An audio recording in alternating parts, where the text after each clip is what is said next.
Hello विद्यार्थियों, आप जो पहला चैप्टर तो ख़त्म हो गया है। अब हम नया चैप्टर शुरू कर दे रहे हैं, निर्देशांक ज्यामिति। आई बात समझ में? तो निर्देशांक ज्यामिति हम शुरू कर रहे हैं क्योंकि इधर जो चैप्टर दिया है तीसरा और जो छठवां बहुत बड़े बड़े चैप्टर हैं। अगर बीच में बंद हो जाएगा, मान लीजिए क्लास बंद हो जाते हैं, तब क्या होगा? तब काफ़ी फिर से शुरुआत पढ़ाना पड़ेगा। तो इस तरह से हम जो चैप्टर पढ़ा रहे हैं वो थोड़ा समझने में भी आसानी हो और आपको भी अच्छा लगे पढ़ने में कि हाँ कि ये चीज़ बता रहे हैं। अब देखिए निर्देशांक ज्यामिति हम फास्ट चलेंगे। ये इसका क्या कहलाता है? वो इसका मूल बिंदु कहलाता है। आई बात समझ में? और ये कहलाता है एक्स एक्सिस। एक्स से अक्ष कह सकते हैं या एक्स एक्सिस कहते हैं। इसको हम कहते हैं एक्स डैश। एक क्या है? वाई, और एक क्या है? वाई डैश है। आई बात समझ में? अब देखिए इस पर एक्स का मान पॉजिटिव होता है, प्लस होता है, और इधर क्या होता है? इसका मान निगेटिव होता है।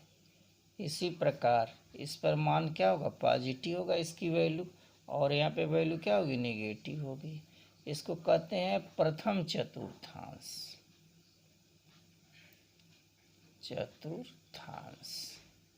आई बात समझ में? इसको क्या कहेंगे हम? द्वितीय चतुर्थांश कहेंगे। और इसको कहते हैं तृतीय चतुर्थांश। इसको कहते हैं चतुर्थ चतुर्थांश। आई बात समझ में? तो देखिए पहला वैल्यू क्या होता है? अगर P लिखा हुआ है, P = 3 4 लिखा हुआ है, इसका मतलब क्या होगा? पहला वैल्यू x = 3 y = 4। आई बात समझ में? ये एकदम डिसाइडेड है। आई बात समझ में? तो एक्स की वैल्यू है, किसकी वैल्यू है? वाई की वैल्यू। तो सबसे पहले हम किसकी वैल्यू लेते हैं? एक्स की वैल्यू लेते हैं, फिर किसकी वैल्यू लिखते हैं? वाई की वैल्यू लिखते हैं। तो यहाँ पे देखिए एक्स की वैल्यू पॉजिटिव, वाई की वैल्यू, तो प्रथम चतुर्थांश में क्या होता है? प्लस प्लस होता है। दूसरे में आ जाइए, पहले एक्स की वैल्यू निगेटिव, वाई की वैल्यू पॉजिटिव, तो क्या होगा? निगेटिव और ये हो गया पॉजिटिव। ठीक। और ये थर्ड में आ जाइए, देखिए ये भी निगेटिव, एक्स भी वाई भी निगेटिव, तो माइनस माइनस। और यहाँ पे क्या हो जाएगा? पहले एक्स की वैल्यू पॉजिटिव और वाई की वैल्यू निगेटिव, ये चीज़ हो गया। ठीक है। तो ये क्या कहलाता है? पहला प्लस प्लस, दूसरा माइनस प्लस, तीसरा दोनों माइनस, फिर क्या होगा? अब प्लस माइनस। एक्स निर्देशांक को हम कहते हैं भुज। एक्स निर्देशांक तो क्या बोलते हैं? भुज बोलते हैं। मतलब ये पहला एक्स की वैल्यू भुज क्या है? यहाँ पर देखिए 3 है। और दूसरा होता है वाई निर्देशांक को हम क्या कहते हैं? इसको हम कहते हैं कोटि। ऑर्डिनेट कहते हैं इसको, एबसिसा कहते हैं। तो इसका वैल्यू क्या है? 4 है। बात समझ में आ गई? ये चीज़ याद रखना, पहला भुज होता है और दूसरा क्या होता है? कोटि होता है। ये तो आपने 9th में पढ़ाई है, चौथे चैप्टर में सब पढ़ाया गया है। ये तो हमने जानकारी के लिए फिर से हमने बता दिया है। तो ये देखिए इसको क्या कहेंगे? वो लिखा है, ओरिजिन लिखा है, इसको मूल बिंदु, ये एक्स एक्सिस, ये प्रथम चतुर्थांश, द्वितीय तृतीय चतुर्थ चतुर्थांश, ये चीज़ है। आई बात समझ में? अब हमको क्या निकालना है? हमको दूरी सूत्र निकालना है। ये देखिए क्या निकालना है? दूरी सूत्र ज्ञात करना है, या दो बिंदुओं के बीच की दूरी ज्ञात करना। समझ में बात आ गई? दो बिंदुओं की बीच की दूरी ज्ञात करना, इसी को हम कहते हैं दूरी सूत्र या दूरी का फार्मूला कहते हैं। बहुत इम्पोर्टेंट फार्मूला है। आई बात समझ में? तो जो भी हम काम करेंगे सब निर्देशांक ज्यामिति की तरह से जैसे दिया हुआ है इस तरह का इसका प्रूफ देख ले कैसे करेंगे। ये देखिए, ये चीज़ कोऑर्डिनेट यहाँ दिया हुआ है। ये यहाँ देखिए, ये पॉइंट ए है और यहाँ पे पॉइंट क्या है, ये पॉइंट बी है। इन दोनों को मिला दीजिए।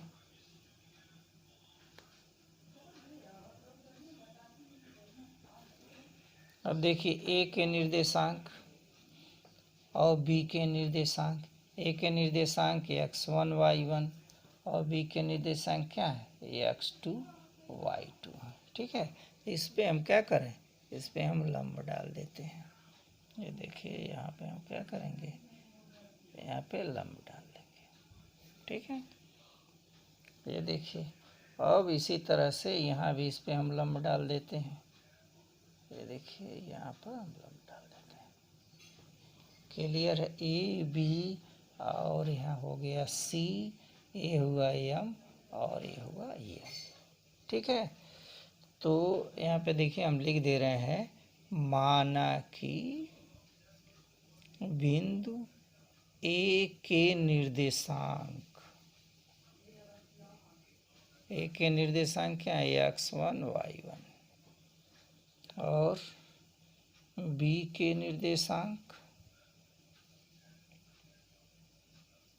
x2 y2। आई बात समझ में। अब देखिए, तो यह क्या होगा, ये x1 होगा, ये क्या होगा, ये y1 होगा। बात समझ में आ गई। तो यहाँ से यहाँ तक ये x1 और यहाँ से यहाँ तक ये y1 हो गया। फिर देखिए कोऑर्डिनेट क्या है, x2 y2, तो ये यहाँ से यहाँ तक लेकर के x2 होगा। ठीक है, तो अब ये क्या होगा, ये देखिए, ये x2 माइनस x1 होगा। ये x1 को निकाल दीजिए, ये इतना निकाल दीजिए तो ये बचेगा x2 माइनस x1। ये भी क्या हो जाएगा, ये x2 माइनस x1। फिर ये देखिए, ये y1 है, तो इतना ये y1 होगा और पूरा यहाँ से यहाँ तक क्या होगा, y2 होगा, ये y1 होगा। तो ये डिस्टेंस कितना होगा, y2 माइनस y1 हो गया। बात समझ में आ गया। सब लोग जानते हैं पाइथागोरस थ्योरम में 90 डिग्री का कोण है। पाइथागोरस थ्योरम क्या होता है, पाइथागोरस थ्योरम क्या होता है, ये देखिए, त्रिभुज किसमें, ए सी बी में, ए सी बी में किससे, पाइथागोरस प्रमेय द्वारा। पाइथागोरस प्रमेय देखिए क्या होता है। अब इस त्रिभुज में ये क्या है, एक कोण है, ये देखिए एक कोण है, ये इसका आधार है, ये क्या है, लंब है। तो क्या लिखेंगे हम, कोण का स्क्वायर इक्वल टू आधार स्क्वायर प्लस लंब स्क्वायर। ठीक है, ये सॉरी ये x1 होगा, लंब स्क्वायर। चलिए, कोण क्या है इसका, A B square equal to आधार क्या है, देखिए ये x2 माइनस x1 का whole square plus y2 minus y1 का होल स्क्वायर हो गया। ठीक है, तो ये भी बराबर क्या होगा, A B equal to x2 minus x1 का whole square plus y2 minus y1 का होल स्क्वायर। किस में हो गया, कौड़ी में हो गया। यही हमारा फार्मूला है। ठीक, दो बिंदुओं के बीच की दूरी A B equal to x2 minus x1 का whole square plus y2 minus y1 का होल स्क्वायर। यही फार्मूला हमको याद रखना है। ठीक है, अब देखिए, अब हम इसी पर आधारित है एक्सरसाइज। अगर ये सपोज कर लीजिए, एक चीज़ और होता है, मूल बिंदु से होकर के जा रही है, तो यहाँ क्या हो जाएगा, इसका एक टिप्पणी लिख लीजिए।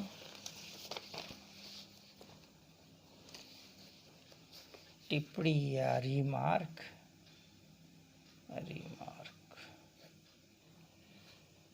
मूल बिंदु 0 0 से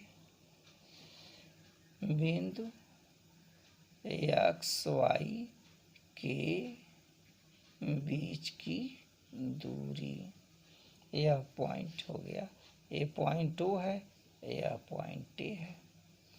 तो ओ ए स्क्वायर इक्वल टू क्या होगा, देखिए ये क्या होगा, x1 y1 हो गया, ये x2 y2 हो गया। तो x2 माइनस x1 का whole square, y2 minus y1 का होल स्क्वायर हो गया। चलिए x2 x माइनस 0 का होल स्क्वायर, y माइनस 0 का whole square equal to x square plus y square. O A तो क्या हो गया, कार्डी में हो गया, ये फार्मूला बनता है। ठीक है, अब देखिए एक्सरसाइज के क्वेश्चन। एक्सरसाइज है 7.1। ये देखिए 7.1 कह रहा है निम्नलिखित युग्मों के बीच की दूरियां ज्ञात कीजिए। Question number